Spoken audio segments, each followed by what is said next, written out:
So the level of credibility, that early credibility that a startup needs, right? That level of early adoption that a brand really needs, and that continued evangelizing. These are things that come from community. The essence of brand is creating belonging and identity. And in this sense, community gave us the most amount of touch points with a single user as possible. I believe that a brand should invest in community if they really do care about solving the problem that they stand for.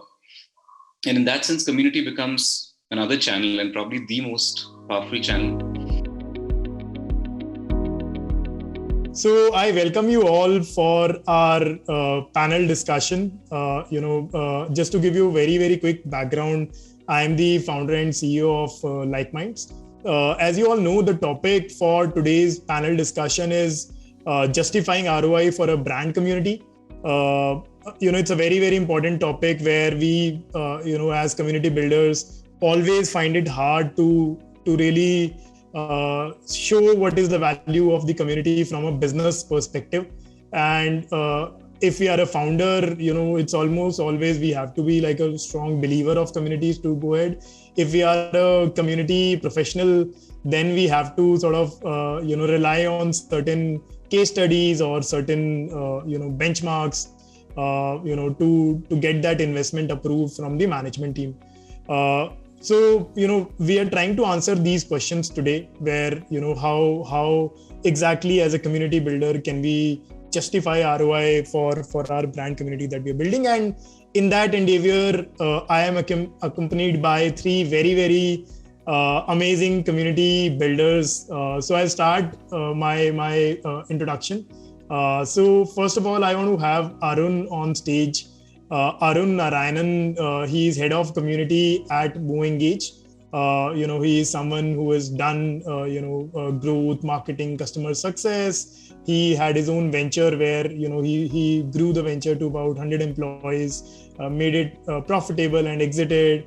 He's been a chief growth officer at Mobisi, has set up, marketing and customer success at Yellow Messenger, and consulting few companies as well. And I think his role currently involves him to do everything community for MoveEngage, where he's actually building a very, very interesting parallel brand which is community centric for them, which is called Hash Growth, which is essentially a community of growth leaders and current and future growth leaders.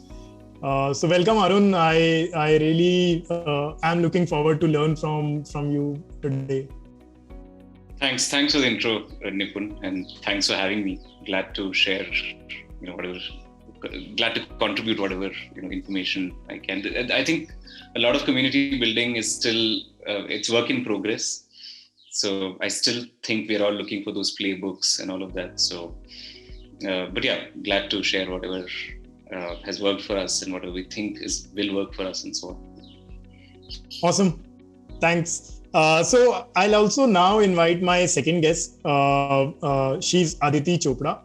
Aditi is a growth and community consultant.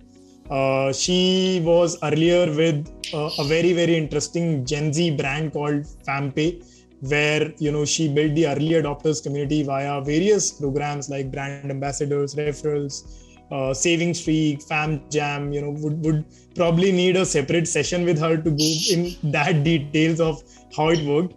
But fam jam was something where they got about 25,000 registrations.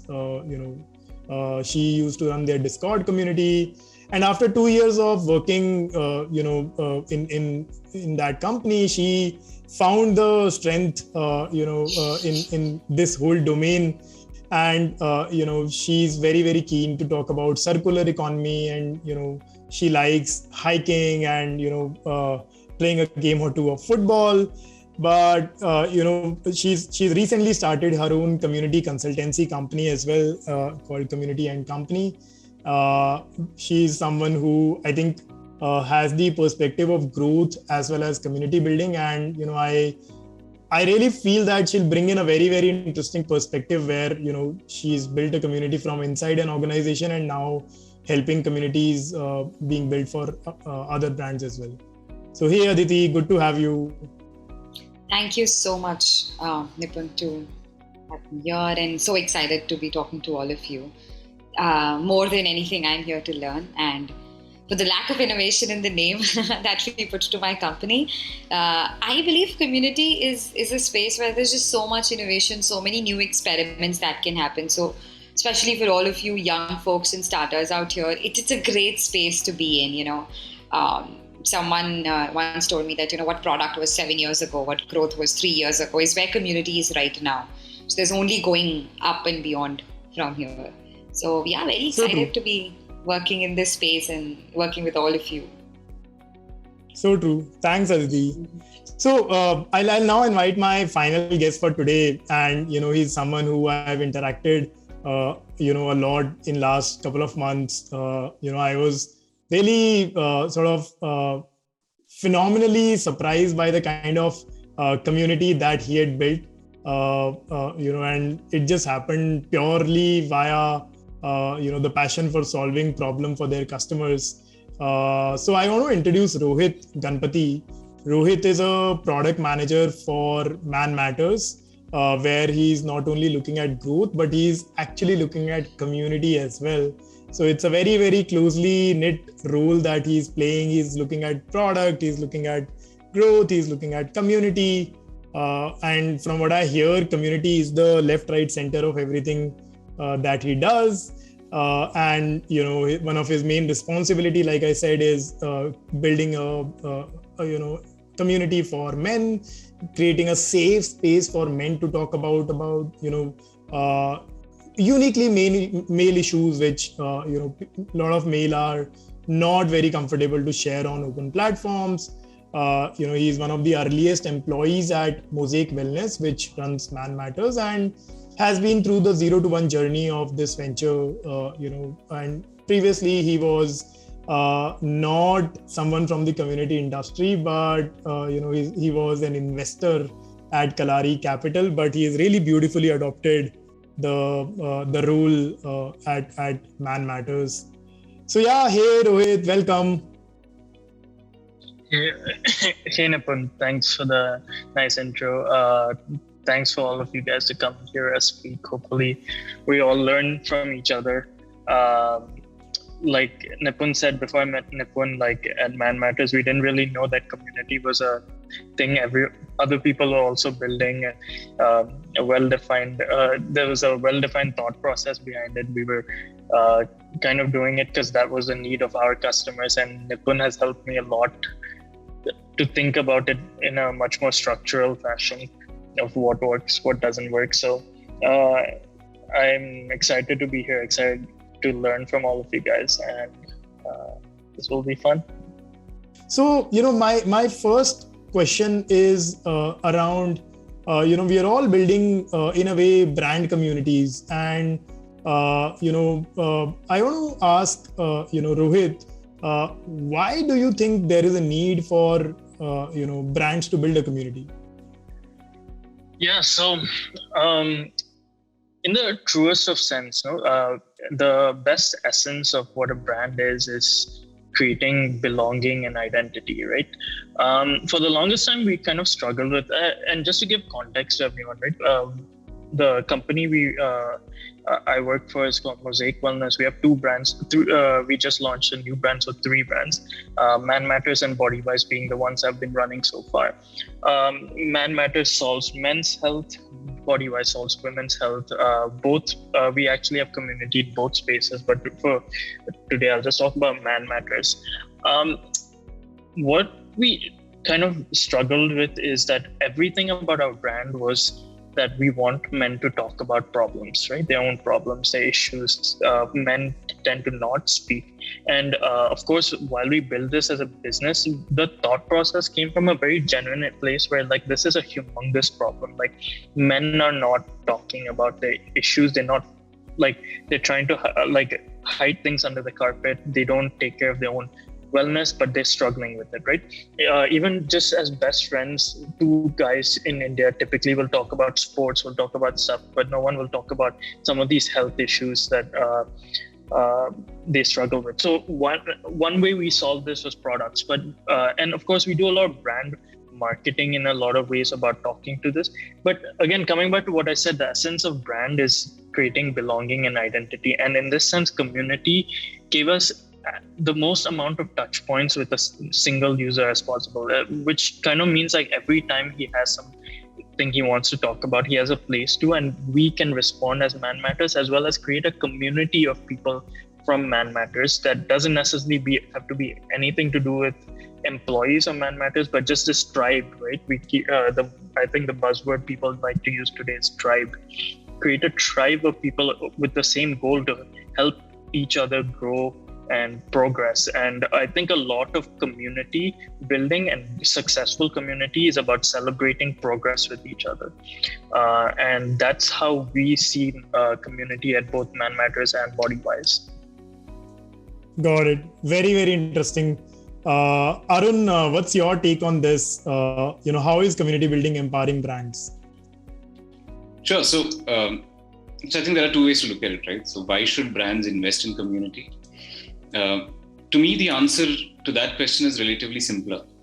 Community. So I've done a fair amount of marketing in some of the earlier ventures or the companies that I've worked at, and marketing is about building an audience and having a really attentive audience that also wants to engage with you and all of that stuff. They'll hang on to what you're saying, and community is a great way to do that. So in that sense, it makes sense to invest in community so that it purely in business terms, it acts as this super funnel that you can harvest whenever you want to. So that's fairly obvious.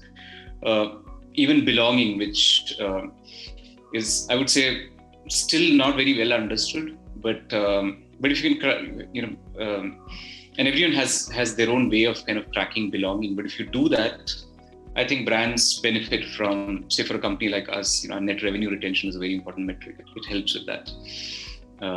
It also, of course, helps move deals along faster, helps with deal size and so on and so forth. So I think the business benefits are fairly obvious in that sense to me.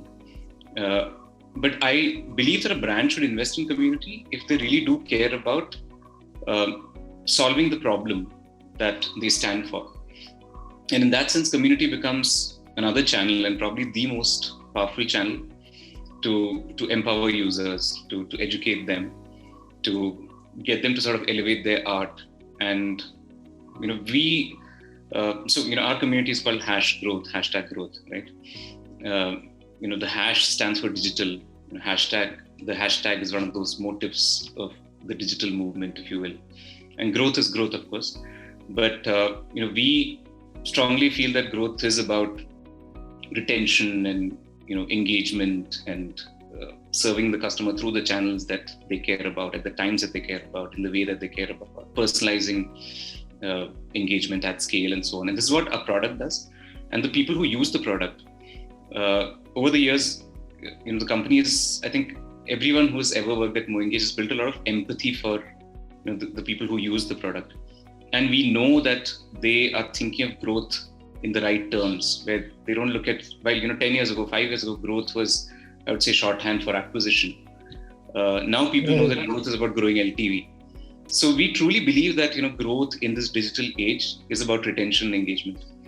And we feel that people who do a good job with this, where they're able to look at data and segment their users and personalize engagement at scale and so on, and grow customer LTV this way, what they're practicing is no less than an art. And we feel that this art must be elevated. And if everyone comes together, this art will get elevated. Because otherwise it's a fairly lonely journey, right? For something that's so new. If this didn't exist 5-10 years ago, and today someone who's doing this, who's working as a growth marketer or working in customer analytics, it's going to be a fairly siloed, lonely journey.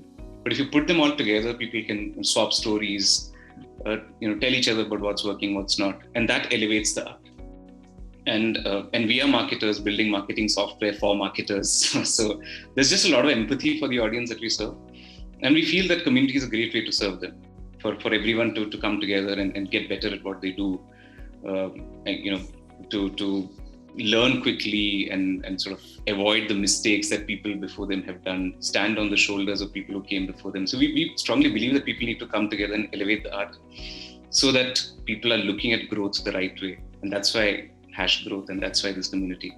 So that's my answer. So as a brand, we truly believe that this needs to exist, and we truly believe that people need to learn from each other, and people need to tap into this authentic learning, swap stories from the trenches. And that's why the community exists.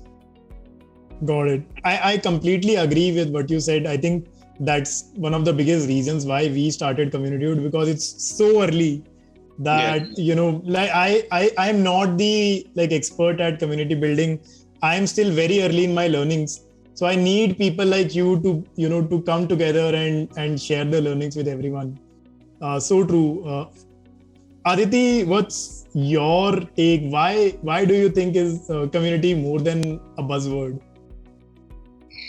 There's just so many reasons to give, why it's more than a buzzword, and practically saying, like, having done it and then saying it.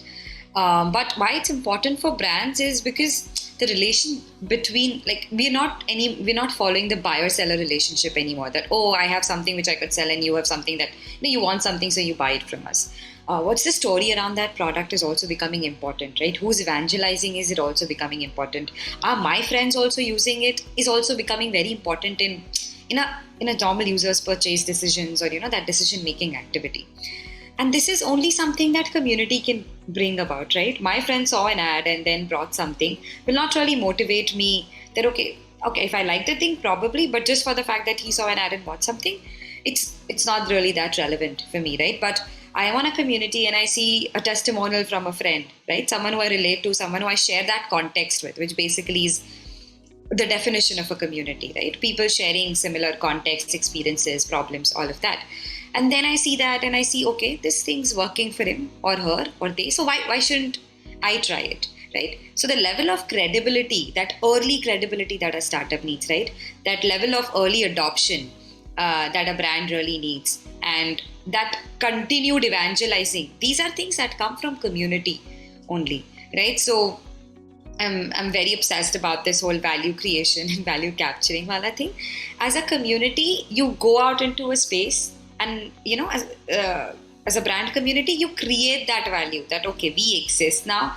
We are helping you with education, it's credibility, it's problem solving not just from the company's representatives, but a lot of times from the users itself. Marketing is great. I love marketing. I've done it. But it's like, the value exists. There are people who need it. There are people who have the intent to get it. So let me reach them, right? So that's how it is. And that's where community is completely different. The other very important thing is community, if done right from day one, can actually give you massive long-term effects, right? Like, say if as a startup you have this community of 1,000 people who really love the product or the service that you're offering, right? They will become your evangelizers. Basically, you have 10 little marketing kiosks, which are going to do word of mouth for you, who are going to post on social media for you, who are going to talk to their friends about it. So that vocal thing really comes out of community, which helps brands, especially early brands, like talking from my experience, extremely. So yeah, that's where I think community, amongst all its ways, adds a lot of value. Got it. I think this is super interesting. I think just summarizing what I'm hearing, from Rohit, community gives more number of touch points. It gives a place for member to progress together. From our own, of course, revenue retention, helping move deals faster, but more importantly, helps your users elevate and improve their success. And one should only invest in community if a brand should only invest if they genuinely care about the success of their end users. From Aditi, I think I hear a lot of brand evangelism, given her experience of community building as part of the marketing and growth team. One thing that I really liked was, think of your power users in a community as your small marketing kiosks, and they can really, help your brand grow. So very, very interesting answers.